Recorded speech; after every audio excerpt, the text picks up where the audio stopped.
وہ اس چینل کے پیارے ناظرین السلام علیکم۔ میرے شوہر کے 5 دوست تھے۔ جمعے کی رات پہلے دوست کی بیوی دوسرے دوست کے پاس جاتی، اس کی بیوی اس کے پاس اور اس کی بیوی اس کے پاس۔ شوہر نے جب مجھ سے یہ بات کی تو مجھے بہت غصہ آیا اور میں نے صاف انکار کر دیا۔ شوہر روزانہ میری منتیں کرتا، میرے پاؤں پکڑتا، پھر ایک دن تنگ آ کر میں نے ہاں کر دی۔ پھر شوہر کے دوست کے گھر گئی تو ادھر میرے ہوش اڑ گئے۔ جیسے ہی کمرے میں داخل ہوئے مجھے پہلے سے پتا تھا کہ اس کمرے میں جو ہونے والا ہے بہت بڑا گناہ ہے، بہت بڑی ضلالت ہے، مجبوری ہے، لیکن مجھے یہ نہیں پتا تھا کہ مجبوری برے خواب میں بدل جائے گی، کیونکہ جب میں کمرے میں داخل ہوئی تو میں نے دیکھا کہ یہاں پہ وہ شخص نہیں تھا جس کے پاس مجھے بھیجا گیا تھا، بلکہ یہاں پر ایک لمبے قد کا حبشی۔ مجھے ہمیشہ سے ہی ماڈرن لڑکے سے شادی کرنے کا شوق تھا۔ میرا نام نیلم ہے، میں بہت ہی زیادہ خوبصورت جوان تھی۔ سب سے بڑی بات یہ تھی کہ بنا کوئی ڈائٹنگ کیے، بنا کوئی ورزش کیے ہی میرا وجود بالکل ماڈل جیسا تھا، اور وہی مجھے سب سے زیادہ خوبصورت بناتا تھا۔ جو بھی مجھے دیکھتا کہتا تھا کہ آپ ایکٹریس لگتی ہیں، آپ کو تو ماڈل ہونا چاہیے تھا۔ میں بڑی خوش ہوتی تھی۔ میری شادی ایک امیر بندے سے ہو گئی جس کا نام عثمان تھا۔ بڑی بڑی پارٹیز میں جانا، بزنس کی باتیں کرنا اور پیسوں کی کوئی فکر نہیں ہوتی تھی۔ مجھے یہ زندگی بڑی پسند تھی۔ اب یہ ہماری شادی کو زیادہ وقت نہیں ہوا تھا۔ اس نے کہا کہ ایک بزنس پارٹی میں چلتے ہیں، میرے پاس دوست ہیں، میں تمہیں ان سب سے ملواؤں گا، وہاں ان کی بیویاں بھی آئی ہوں گی، تم اچھے سے تیار ہو جانا۔ میں بھی یہ سن کر خوش ہوئی اور اچھے سے تیار ہو گئی۔ باقی ان سب دوستوں سے ملی، وہ سبھی بہت اچھے تھے، لیکن مجھے کچھ زیادہ ہی غور سے دیکھ رہے تھے۔ ان کی نظریں میرے لباس پر، میرے چہرے پر رک جاتی تھیں، جیسے کوئی چیز کو توڑ رہے ہوں۔ میرے شوہر نے کان میں آہستہ سے کہا کہ جل رہے ہیں تم سے کہ ان کی بیویاں دیکھو اور تمہیں دیکھو۔ بیویاں ان کی بھی بری نہیں تھیں، سب میک اپ کیے ہوئے خوش لباس تھیں، لیکن ان میں وہ قدرتی بات نہیں تھی جو مجھ میں تھی۔ تھوڑی دیر ان کے ساتھ بیٹھی تو وہ باتیں کرنے لگی کہ اپنے آپ کو فٹ رکھنے کے لیے ہم لوگ اتنے جتن کرتے ہیں، ہمیں تو ہمارے شوہر ہماری مرضی کا کھانے بھی نہیں دیتے۔ ایک نے ہنس کر کہا کہ ہمیں ہر ہفتے جم جانا پڑتا ہے اور نیوٹریشن والی ڈائٹ فالو کرنی پڑتی ہے۔ دوسری بولی اگر ہم نے تلی ہوئی چیزیں کھا لی تو اگلے دن شوہر کی ڈانٹ سننی پڑتی ہے۔ میں نے ہنستے ہوئے کہا کہ ایسا کیوں، پھر امیر ہونے کا کیا فائدہ جب بندہ اپنی مرضی کا کھانا ہی نہ کھا سکے۔ وہ کہنے لگی کہ تم نہیں سمجھو گی، لیکن کچھ وقت بعد سمجھ جاؤ گی۔ ان کے لہجے میں ایک ایسی بات تھی جسے میں سمجھ تو گئی تھی لیکن یقین نہیں کیا۔ پھر پارٹی ختم ہونے کے قریب تھی، سب لوگ گاڑیاں نکال رہے تھے۔ میں اپنے شوہر کے ساتھ باہر آئی تو ایک عجیب سا منظر دیکھا۔ میرے شوہر نے جس طرح تعارف کروایا تھا اس حساب سے اس عورت کو دوسرے آدمی کے ساتھ جانا چاہیے تھا اور اس عورت کو اس آدمی کے ساتھ جانا چاہیے تھا، لیکن وہ غلط آدمی کے ساتھ گاڑی میں بیٹھ کر بڑے اطمینان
अच्छे कपड़े लेने होंगे।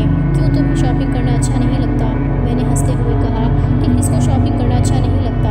हम दोनों बाजार चले गए। बहुत बड़ा मॉल था, जगह जगह चमकती हुई दुकानें थी, खुशबुएं फैली हुई थी। मैं शीशों में अपने अक्स को देखती रही। उस्मान बार बार कहता कि ये देखो नीलम, ये गाउन तुम पे अच्छा लगेगा। मैं हर एक को उठा के देखती और कहती कि ये ज़्यादा खुला है, ये ज़्यादा बारीक है, ये मुनासिब नहीं लगेगा। लेकिन मेरे शौहर ने जो मेरे लिए गाउन सिलेक्ट किया वो कुछ ज़्यादा काबिल एतराज़ था। कपड़ा बारीक था, रंग बहुत चमकीला था और बाजुओं के साथ पीठ का हिस्सा तकरीबन खुला था। मैंने कहा कि आपको अजीब नहीं लग रहा? तो कहने लगा कि यार गाउन पार्टी है ना, तो गाउन ऐसे ही होते हैं। आप गाउन के ऊपर दुपट्टे तो नहीं लगे होते, और जब मैं तुम्हारा शौहर हूँ और तुम्हें कह रहा हूँ कि तुम ये पहन लो तो फिर क्या मसला है? मैंने उसके चेहरे को देखा, वो बिल्कुल संजीदा था, जैसे इस बात पर कोई बहस बर्दाश्त ना करेगा। मैंने आहिस्ता से कहा कि ठीक है, और वो सामान लेके एक तरफ रख दिया। अभी पार्टी में 7 दिन थे। शौहर ने कहा था कि 1-2 दफ़ा पार्लर भी चले जाना और अपने सारे काम करवा लेना, जिससे तुम ज़्यादा खूबसूरत लगो। मैं समझ गई थी कि ये पार्टी बहुत ही ज़्यादा ख़ास है, लेकिन दिल के किसी कोने में एक अजीब सा खौफ बैठ गया था, जैसे इस पार्टी में सिर्फ मेहमान नहीं बल्कि कोई और मकसद भी छुपा हुआ हो। मुझे मेरे शौहर के एक दोस्त की बीवी का मैसेज आया। कहने लगी कि अगर इस वक्त पास कोई नहीं है तो मैं कॉल करती हूँ। मैंने कहा कि हाँ कोई नहीं है, मैं घर में अकेली हूँ। उसने फ़ौरन कॉल की, लेकिन उसकी आवाज़ कुछ अजीब थी, जैसे वो बहुत घबराई हुई हो या जल्दी में हो। उसके लहजे में बेचैनी थी, जैसे किसी खौफ ने उसे अंदर से हिला दिया हो। कहने लगी कि ये जो 15 तारीख वाली पार्टी हो रही है, इसके बारे में बताया? तो मैंने कहा कि हाँ उस्मान ने बताया है, शॉपिंग भी करवाई है, बड़े अजीब से कपड़े लेके दिए हैं। मैं तो आप लोगों से पूछने वाली थी कि आप लोग क्या पहन के आ रही हैं। वो एकदम से चुप हो गई, जैसे सोच रही हो कि क्या बोले। फिर आहिस्ता से बोली कि कुछ भी करो लेकिन उस पार्टी में नहीं आना। मैं चौंक गई। मैंने कहा कि क्या मतलब, क्यों नहीं आऊँ? आप ही नहीं जा रही?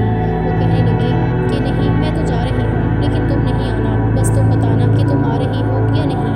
मैंने कहा कि कैसे ना आऊँ, उस्मान ने तो बाकायदा तैयारी करवाई है, बार बार कह रहा है कि बड़ा ज़रूरी दिन है, और मुझे खुद भी तजस्सुस है कि ये सब क्या है। उसने जल्दी से कहा कि मैं पूरी बात नहीं बता सकती, दीवारों के भी कान होते हैं, बस जो कह रही हूँ वो करना है, उस पार्टी में नहीं आना। उसके बाद फ़ोन बंद कर दिया। मैं हैरान रह गई। मैंने कई बार उसको दोबारा मैसेज किए, कॉल की, मगर उसने कोई जवाब नहीं दिया। मुझे लगा कि ऐसे ही कह रही है, शायद कोई छोटी मोटी बात हो, या फिर शायद इसलिए कह रही हो कि मैं ज़्यादा खूबसूरत हूँ, क्योंकि कुछ औरतें हसद की वजह से ऐसी बातें कर देती हैं। मेरे दिल में ख्याल आया कि हो सकता है वो नहीं चाहती कि मैं पार्टी में जाऊँ, ताकि सारी तवज्जो उस पर रहे। मैंने जब ये बात उस्मान को बताई तो उसने हंसते हुए कहा कि जलती है तुमसे, उसकी बातें नहीं सुनना। पार्टी में जाने से क्या होगा, तुम्हें तो मज़ा आएगा, बड़ी बड़ी शख्सियत आएंगी, खाना भी ज़बरदस्त होगा, पर सब तुम्हें देख के हैरान रह जाएंगे। मैंने सोचा कि शायद मैं ही ज़्यादा सोच रही हूँ, लेकिन पार्टी में जाने से एक दिन पहले का दिन मेरी ज़िंदगी का सबसे बुरा दिन बन गया। उस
बात कर रहे हो? उसने कहा कि तुम बिना वजह जज्बाती हो रही हो, ये नॉर्मल बात है, सब अमीर घराने यही करते हैं। मैंने तड़प कर कहा कि फिर इसका मतलब ये है कि उनकी बीवियाँ तुम्हारे साथ भी रात गुजार चुकी हैं। उसने नजरें झुकाई, फिर आहिस्ता से कहा कि हाँ। मैं हैरान रह गई, मेरा जिस्म कांपने लगा, मेरी आंखों से आंसू निकल आए। मैंने कहा कि मैं कहाँ फंस गई हूँ, ये कैसी जिंदगी है जिसे मैं ख्वाब समझती थी, वो तो असल में दोज़ख निकली। उन लोगों के कपड़े साफ हैं लेकिन उनके दिल काले हैं, उनकी महफिलें रोशन हैं लेकिन उनके अंदर अंधेरा है। मैंने साफ इनकार कर दिया। मैंने कहा कि चाहे घर चला जाए मैं अपनी इज्जत नहीं बेचूंगी। वो बार बार समझाता रहा मगर मैं पत्थर की दीवार बन गई।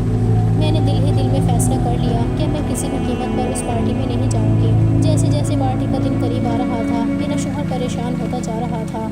वो देर रात तक जागता रहता था, बार बार फ़ोन करता, किसी से बात करता और जब मैं पूछती कि किससे बात कर रहे हो तो कहता कि बिजनेस का मसला है। उसके चेहरे पर फिक्र की लकीरें गहरी होती जा रही थीं। वो खाना भी ठीक से नहीं खा रहा था मगर मैं सोचती थी कि उसके खाना ना खाने की वजह से क्या मैं अपनी इज्जत कुर्बान कर दूं।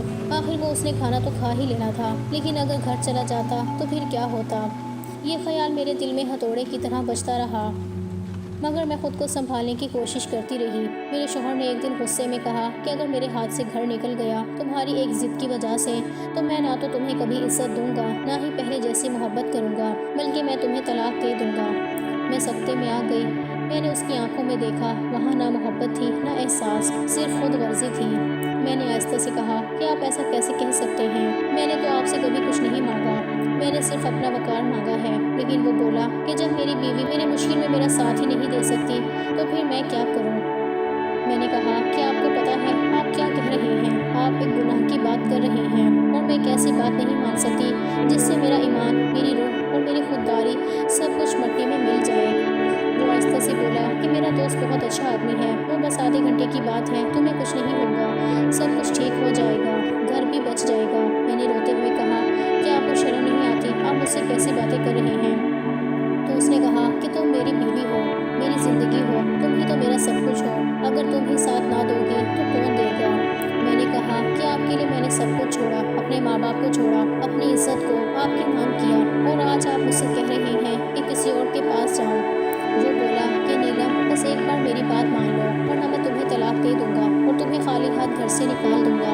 मैं खामोश हो गई, मेरे पास कोई रास्ता नहीं बचा था। मैंने सोचा कि अगर घर चला गया तो मैं कहाँ जाऊँगी, मेरा तो वैसे भी कोई नहीं था और मैं अपने शौहर से मोहब्बत करती थी। मैं ये सब सुनकर अंदर से टूट चुकी थी मगर मेरे पास कोई और रास्ता नहीं था। उसने कहा कि ताने नहीं दूंगा क्योंकि अपनी मर्जी से भेज रहा हूँ, तुम्हारे लिए सब आसान हो जाएगा। मैंने आंखें बंद कर ली और दिल ही दिल में रो पड़ी। पार्टी का दिन आया तो उस दिन जैसे सारा शहर जगमगा रहा था। उस्मान ने मुझे खूब तैयार करवाया, 25,000 का तो सिर्फ मेरा मेकअप करवाया गया था। इतने बड़े ब्यूटी पार्लर में मैंने कभी कदम नहीं रखा था। 4 लड़कियां मेरे इर्द गिर्द खड़ी थीं, बाल संभाल रही थी, लिपस्टिक लगा रही थी, पाउडर लगा रही थी और हर थोड़ी देर बाद कहती थी कि आप तो बहुत हसीन हैं, आप तो बिल्कुल फिल्मी हीरोइन लग रही हैं। मैं मुस्कुराता रही थी मगर दिल के अंदर एक तूफान बरपा था। सूट मेरा पहले ही महंगा था लेकिन मैं सोच रही थी कि ये कपड़े मैं खुशी से पहन रही हूँ या अपने तबाही के रास्ते पर। जब मैं घर वापस आई तो आईने के सामने खड़ी हुई, खुद को देखा तो खुद से नफरत सी महसूस हुई। मैंने कहा कि आपके दोस्त ने तो मुझे पहले भी देखा हुआ है, फिर इतना तैयार करना क्यों ज़रूरी है। तो कहने लगा कि उसने खुद कहा है कि अच्छे से तैयार करवा के लाना। मैंने चौंक कर कहा तो इसलिए आप शॉपिंग करवा रहे थे, इसीलिए सब कुछ हो रहा था। तो उसने मेरी आंखों में देखते हुए कहा कि देखो मुझे मुसीबत में नहीं डालो, मैं कुछ भी बोलूँगा तो मैं बुरा ही लगूंगा, तुम बस आज के दिन के लिए मेरी बात मान लो, बाकी सब मैं संभाल लूँगा। मैं चुप हो गई, दिल जैसे पत्थर बन गया। वो मेरे पास आकर बोला कि तुम बहुत प्यारी लग रही हो, तुम्हें देख के हर कोई हैरान रह जाएगा। कि हम लोग पार्टी के लिए निकल गए, रास्ते में म्यूजिक बज रहा था लेकिन मेरे कानों में कोई आवाज़ नहीं जा रही थी। मैं खिड़की से बाहर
بھی نہیں چاہیے تھا کہ مجھے اپنے شوہر کے ساتھ رہنا ہے، لیکن ابھی تک میں یہ فیصلہ نہیں کر پائی تھی۔ ابھی تک میں اسے نہیں کہہ پائی تھی کہ مجھے طلاق دے دو، کیونکہ یہ کوئی فلم نہیں تھی، نہ کوئی ڈرامہ، نہ کوئی کہانی، بلکہ میری اپنی زندگی تھی۔ اور زندگی میں ایسا نہیں ہوتا کہ جلدی جلدی رشتے ختم ہو جائیں۔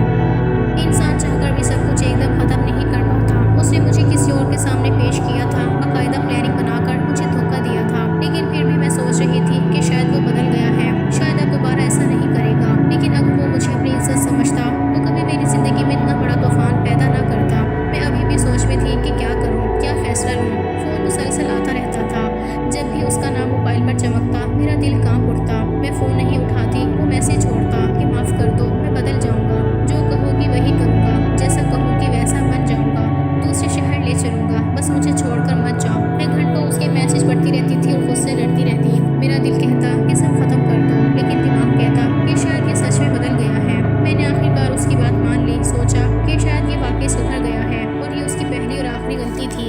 1 سال بہت خوشی سے گزرا، وہ میرا خیال رکھتا تھا، میری پسند کا کھانا بنواتا، کہیں جانے کو کہتی تو لے جاتا، سب کچھ ٹھیک لگ رہا تھا۔ لیکن 1 سال بعد وہی کہانی پھر سے شروع ہو گئی۔ اس نے ایک دن آ کر کہا کہ وہ میرا ایک باس ہے، اگر تم اس کو خوش کر دو تو ہمارا مسئلہ حل ہو جائے گا۔ میں نے اسے خاموشی سے دیکھا، دل کے اندر جیسے ایک طوفان اٹھا، لیکن میں نے کوئی رد عمل نہیں دیا۔ میں نے کہا ٹھیک ہے، آپ جیسا کہیں گے ویسا ہی کروں گی، لیکن مجھے بھی حصہ چاہیے۔ اس نے فوراً کہا کہ ابھی تمہارے اکاؤنٹ میں 50 لاکھ روپے بھیج دیتا ہوں۔ میں نے کہا کہ ٹھیک ہے۔ اس نے پھر سے میری شاپنگ کروائی، نئے کپڑے دلوائے، زیورات لیے، میک اپ کرایا جیسے پہلے کیا تھا۔ لیکن اس بار میرے دماغ میں ایک الگ پلان تھا۔ میں نے پولیس کو پہلے ہی اطلاع دے دی تھی، ایک NGO سے بھی رابطہ کر لیا تھا اور میں سارے ثبوت اکٹھے کر رہی تھی۔ موبائل کی ریکارڈنگ، میسیجز، سب کچھ میں نے محفوظ کیا ہوا تھا۔ جب وہ دن آیا، میں اس کمرے میں داخل ہوئی جہاں پر ایک اور شخص موجود تھا۔ تو ٹھیک اسی لمحے پولیس نے چھاپا مار دیا، کمرے کا دروازہ توڑا اور سب کو پکڑ لیا۔ میرے شوہر کو بھی گرفتار کر لیا گیا، اس کے ساتھی کو بھی اور باقی لوگوں کو بھی۔ سب کے چہرے کے رنگ اڑ گئے۔ میں نے پولیس کے سامنے بیان دیا کہ یہ لوگ میری عزت پر حملہ کرنا چاہتے تھے، یہ ایک منظم جرم میں ملوث ہیں۔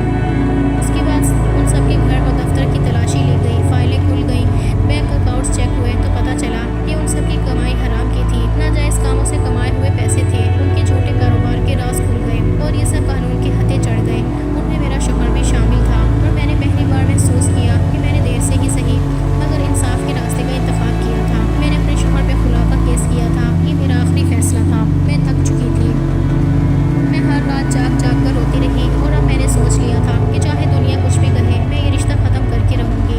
جب میں عدالت میں اس کے سامنے پہنچی تو اس نے میری طرف دیکھا اور طنزیہ انداز میں مسکرایا، کہنے لگا تم نے اچھا نہیں کیا میرے ساتھ، اگر میں پیسہ کماتا تو ہم دونوں نے مل کر کھانے تھے۔ میں نے اس کی آنکھوں میں دیکھ کر کہا کہ یعنی تم میری دلالی کرتے۔ اس کے چہرے پر ایک دم غصے کے آثار ابھرے، وہ چلانے لگا، گالیاں دینے لگا۔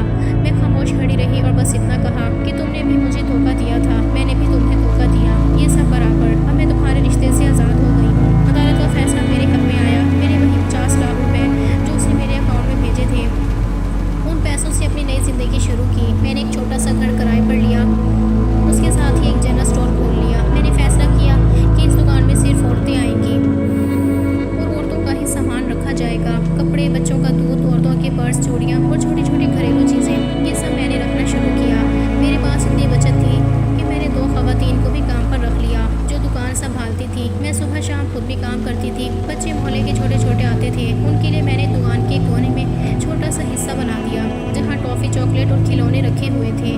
شروع میں بہت مشکل وقت گزرا، مجھے سمجھ نہیں آتا تھا کہ کہاں سے سامان منگواؤں، کہاں سے کسٹمر بڑھاؤں، لیکن آہستہ آہستہ دکان چلنے لگی، لوگ میری ایمانداری کی تعریف کرنے لگے۔ عورتیں کہتی تھی کہ تمہارے یہاں آ کر سکون ملتا ہے، کوئی مردوں کی گندی نظریں نہیں ہوتی، کوئی خوف نہیں ہوتا۔ میں ان کی باتیں سنتی تھی اور اندر سے مسکرا دیتی تھی کہ کاش میرے شوہر نے یہی سوچا ہوتا تو آج میری زندگی کچھ اور ہوتی۔ میں نے دکان کا نام رکھا تھا عزت بزم، کیونکہ میں چاہتی تھی کہ میری زندگی کی سب سے قیمتی چیز عزت دوبارہ زندہ ہو۔ دن گزرتے گئے، مہینے بدل گئے اور میں اپنے کام میں مگن ہو گئی۔ میں نے اب کسی مرد سے امید رکھنا چھوڑ دی تھی۔ میں نے اپنی دنیا خود بنائی تھی، میں خود کماتی تھی، خود خرچ کرتی تھی، خود فیصلے کرتی تھی، کسی پر انحصار نہیں کرتی تھی۔ ہر نماز میں بس ایک دعا مانگتی تھی کہ پروردگار مجھے ثابت قدم رکھنا، مجھے کسی کے سامنے ہاتھ پھیلانے کی ضرورت نہ پڑے۔ میری ماں اکثر کہتی تھی کہ طلاق کے بعد عورت کی زندگی ختم ہو جاتی ہے، لیکن مجھے لگا کہ میری زندگی تو اب شروع ہوئی ہے۔ اب میں وہ عورت نہیں تھی جو کسی کی مرضی तेजी पर अपनी सांसें गिनती थी। अब मैं वो औरत थी जो खुद अपनी सांसों की मालिक थी। कभी कभार रात को जब दुकान बंद करके घर आती तो तन्हाई महसूस होती थी। कभी सोचती कि अगर मेरा शौहर बदल जाता तो शायद आज मैं किसी और रास्ते पर होती, लेकिन अगले ही लम्हे अपने चेहरे को आईने में देखती और कहती, नहीं, तुमने सही किया।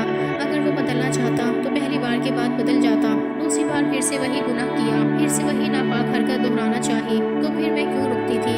इस रिश्ते में औरत को इज्जत सिर्फ उस वक्त मिलती है जब वो अपनी इज्जत की कीमत खुद पहचानती है। मैंने वो कीमत पहचान ली थी। एक दिन वो अदालत के बाहर मिला, शायद किसी दूसरे केस के लिए आया था। मेरी तरफ देखकर कहने लगा कि तुम्हें मेरी याद नहीं आती। मैंने कहा कि आती है, लेकिन अब वो याद दर्द बनकर नहीं आती, सबक बनकर आती है। वो सर झुकाकर चला गया। मैं चंद लम्हों तक उसे देखती रही, फिर दुकान की तरफ वापस आ गई, क्योंकि अब मेरी दुनिया वो छोटा सा जनरल स्टोर था जहाँ हर औरत आकर मुतमईन होती थी, जहाँ कोई खौफ नहीं था, जहाँ सिर्फ इज्जत थी। मैं अब अपनी जिंदगी से मुतमईन थी। दुकान के साथ वाले कमरे में रहती थी, सुबह से शाम तक काम करती थी, शाम को दरूद पढ़ती थी, दुआएं मांगती थी। मैंने अपने गुनाहों की माफ़ी मांगी। मैंने अपने शौहर को भी माफ़ कर दिया था, क्योंकि मैं जानती थी कि अगर मैंने उसे माफ़ ना किया तो मेरी रूह कभी आज़ाद नहीं होगी। मैंने खुद से वादा किया कि अब किसी मर्द के गुलाम नहीं बनूंगी। कुछ वक्त गुजरा तो मेरा स्टोर शहर की औरतों में मशहूर हो गया। औरतें दूर दूर से आने लगी। मैंने अपने स्टोर के बाहर बोर्ड लगवा दिया कि ये जगह सिर्फ इज्जतदार औरतों के लिए है, यहाँ उनकी इज्जत महफूज है। मैंने 2 लड़कियों को काम सिखाया और उन्हें अपना स्टोर चलाने के लिए अलग शॉप खोलने का कहा। वो अब अपनी कमाई पर जिंदा थी। मैंने उनकी आंखों में वही चमक देखी जो कभी मेरी आंखों में थी। मैंने सोचा कि अगर मैं इस रिश्ते में रहती तो शायद मैं भी हमेशा अंधेरे में रहती, लेकिन अब मैं रोशनी में थी। मुझे नहीं पता कि मैंने सही किया